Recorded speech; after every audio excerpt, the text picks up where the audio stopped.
Hi, good afternoon. How are you? I'm here for Roseanne. Oh, okay, thank you. I see her. Good afternoon, Roseanne. Oh, good afternoon. How are you? I'm good. How are you? I'm well, thank you. Please have a seat. It's good to see you. Very nice to see you. Would you like to have something? Yes, please, a glass of water. Absolutely. Welcome, welcome. Do join me. Thank you. Roseanne, how is life treating you of late? Listen, life has its ups and downs, and right now, my oldest daughter is going to college. So, how is it treating me of late? I am feeling all kind of feels because my daughter has stayed with us from when she was, of course, when she was little. And the fact that she's going to college, I'm one of those moms who had decided my daughter was never go to boarding school.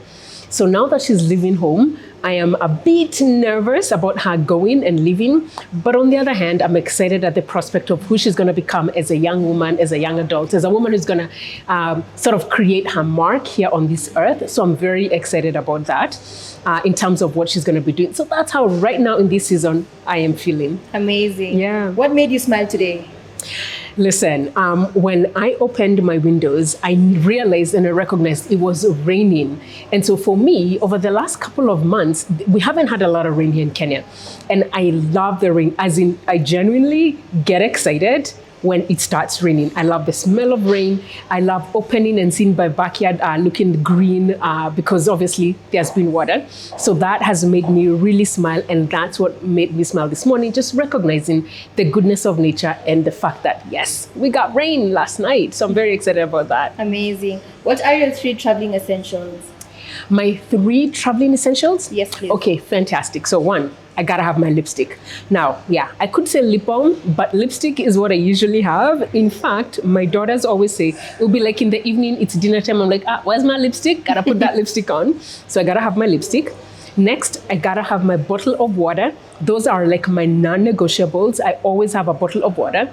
And let's say, you know how when you're flying out, sometimes they don't, not sometimes, they no longer allow you to carry water from the outside. You sort of have to bite on the inside. So I'll have an empty bottle of water. I will buy water and I will make sure I put it in my bottle. So that's the second thing.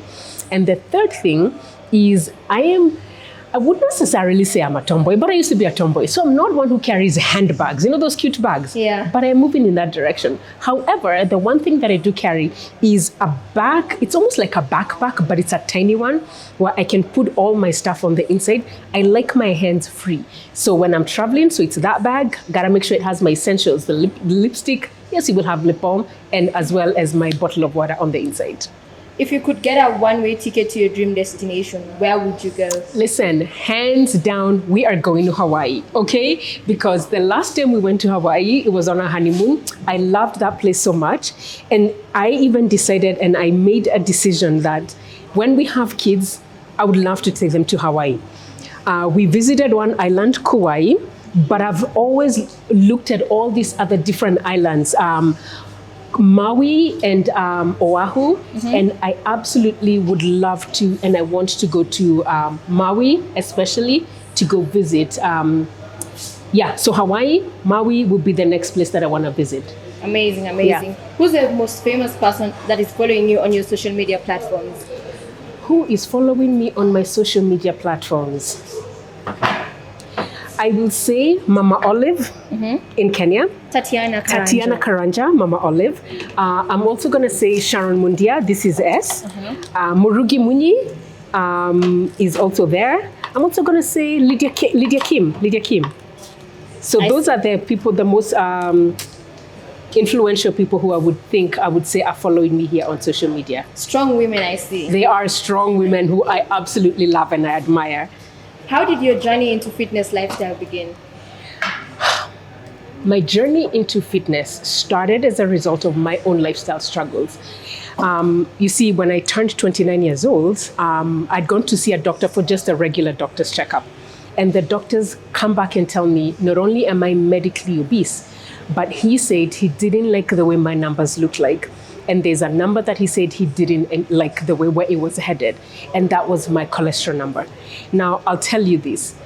I was 29 years old. And for me, high cholesterol in my head was an old man's disease. So I could not understand how a young, educated woman, with what I thought, would have high cholesterol.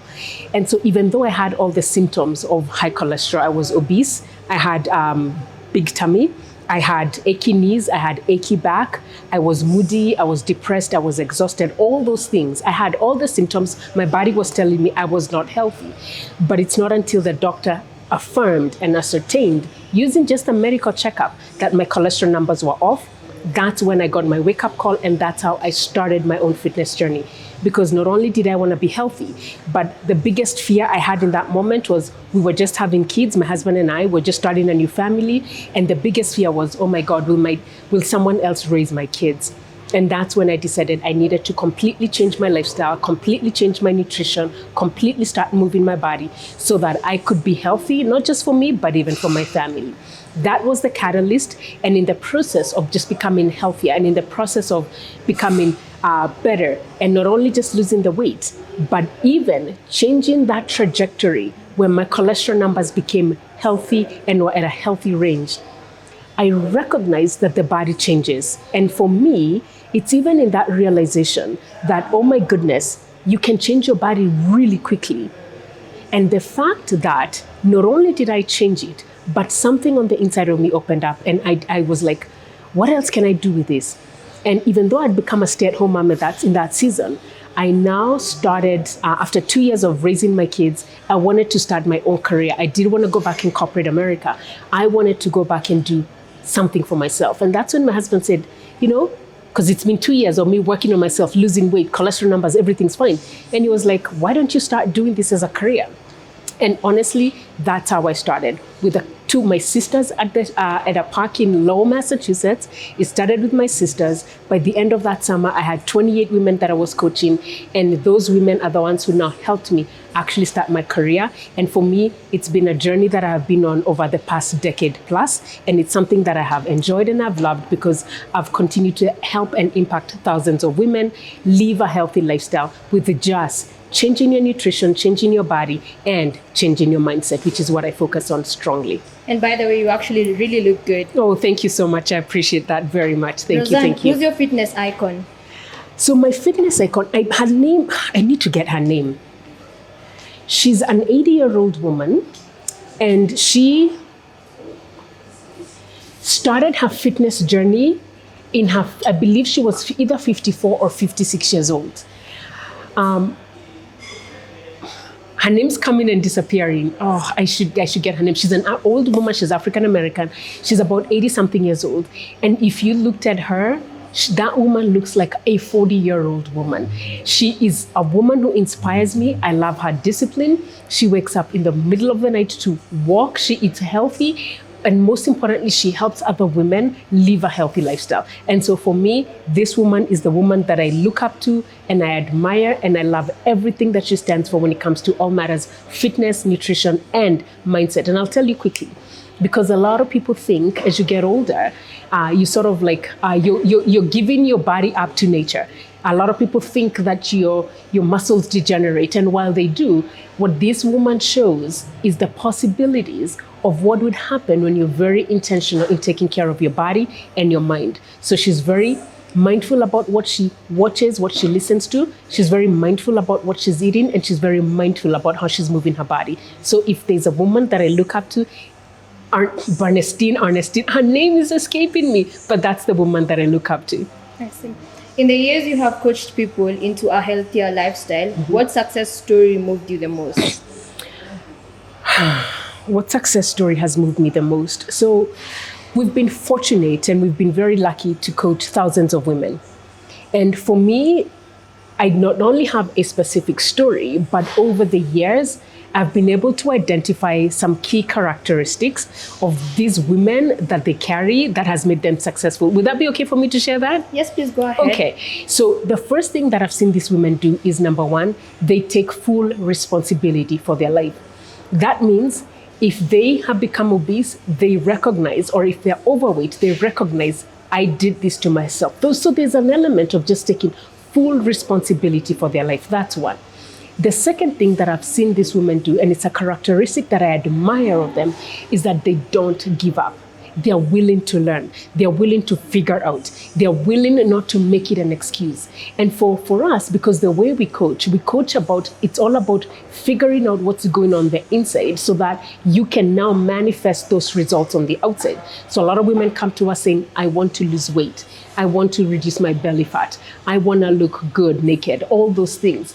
And so they recognize that everything is on the inside. Yes, we guide them, we show them, but they're willing to take on those full responsibilities. That's number 2. And then the third thing that I see about these women who are very successful is they're go-getters. There's no question about it. Their mind is set, and for them, it's like, this is what I'm working on, this is what I need to do. And so they have a particular set of it's a way of thinking where they're like, I will figure this out one way or another, which then ties back to this whole thing of taking full responsibility about your entire lifestyle. So that's one thing that I love about these women. And even after they've lost that weight, because we coach in 6 weeks increments, after we're done coaching with them, some of them continue working with us, but they will come back and tell us a year later, 2 years later, I still use those principles because I have learned that it all starts with me. So that's something that I admire about those women. They learn from the best. Thank you. What is your one to go cheat meal? Oh, listen, no doubt about it. I'm cake girl and chapatis.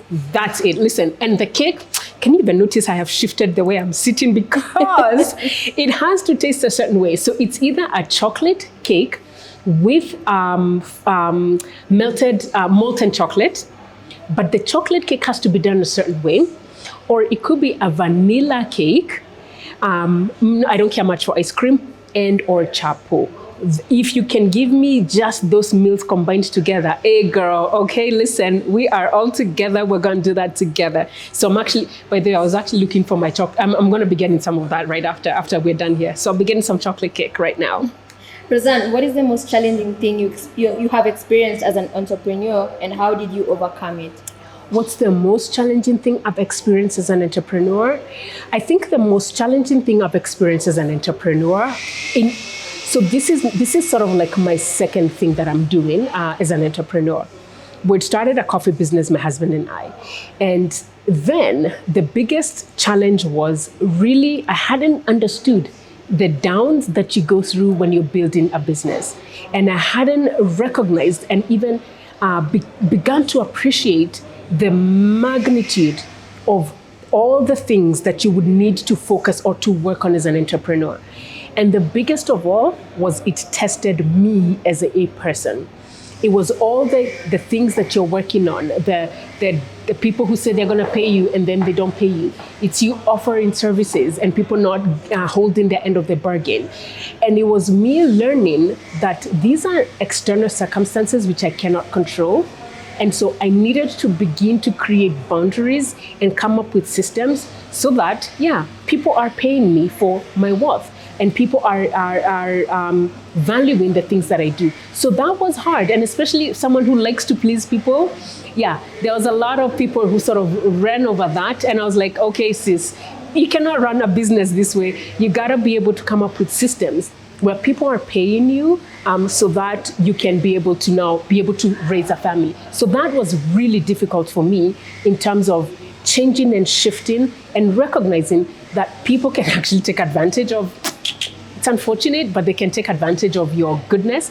But also, that in itself taught me, as a woman, because we are taught to be pleasers from a young age, and if you're in business, you have to separate the two. You can still be a good person, but if you're running a business, you need to have systems and boundaries in place so that you're not resentful and you're not hating the work that you're doing. So that was challenging, if I can be honest. Hi, Sim. What is your favorite piece from the Ikojn collection? My favorite piece, listen, I'm wearing one right now. Do you want to see it? Yes, Let please. me show you. You look so good in it. Thank you. So it's this pretty navy blue. Number one, I love this nice deep navy blue color. I love how free-flowing it is. It fits perfectly. I love that high-low. So it's high in the front and then low at the bottom. Then What's also great is they actually have it in different colors. And I'm one of those people, once I love one piece, I'm going to get something in those different colors. Are you one of those people? Because even when I was in high school, if I loved one piece and it fit me perfectly, I would go and get all those different colors. So I'm getting a mustard and I'm getting the maroon, because those are also two colors which I believe complement my skin. And I got a few more things about this piece. Not only can you wear it with high heels, right? And it looks really, really nice because it gives you that elegant, tall look with the high heels, but also you can wear it with flats. But I think it just looks really beautiful in the heels. I could wear this to a graduation. I could wear this to a wedding, to a function. I mean, I can see just it's very versatile and it's very multifaceted in all manner of ways. And I absolutely love this icon piece.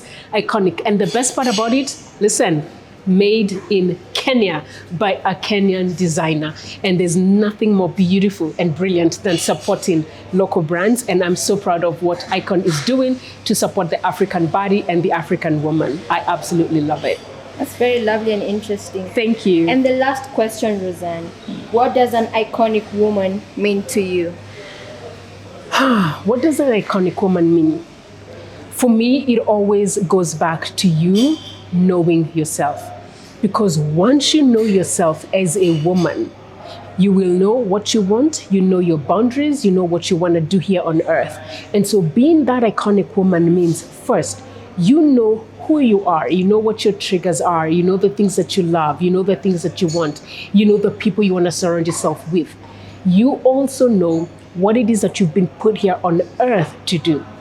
With that sense of awareness of who you are, you become unstoppable because you know you're not being pulled by the winds left and right. You recognize you're not being influenced easily by what everybody else is doing. That for me is an iconic woman. She is confident, she is self-aware, and she knows what her purpose is here on this earth. And for you, woman, I want you to be that iconic woman who recognizes who you are, what God has put in your heart, and who you want to be on this earth so that you can leave your own unique mark here on this earth. That is all from us. It was good seeing you. Oh, thank you so much. I've appreciated it. I have loved having you over. And so now I'm just going to finish my lunch. I appreciate you being here. And I thank you so much for having me to be a part of these 13 questions. Thank you for hosting us. Have Bye. a good one. Bye.